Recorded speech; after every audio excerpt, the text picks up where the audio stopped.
ایک مدت بعد دو دوست آپس میں ملے۔ باتوں باتوں میں ایک دوسرے سے ماں کے متعلق پوچھا۔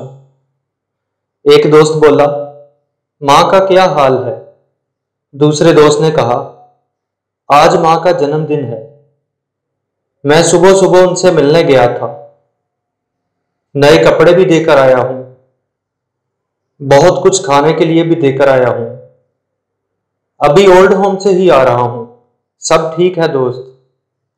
پھر اچانک اسے خیال آیا کہ اسے بھی اخلاقاً اس سے اس کی ماں کے بارے میں پوچھنا چاہیے۔ وہ بولا، تمہاری ماں تو تمہارے ساتھ ہی رہتی ہوگی۔ یہ سنتے ہی وہ مسکرایا اور کہا، نہیں دوست، میں اتنا بڑا نہیں ہوا کہ ماں کو رکھ سکوں، میں آج بھی ماں کے پاس ہی رہتا ہوں۔ شکریہ۔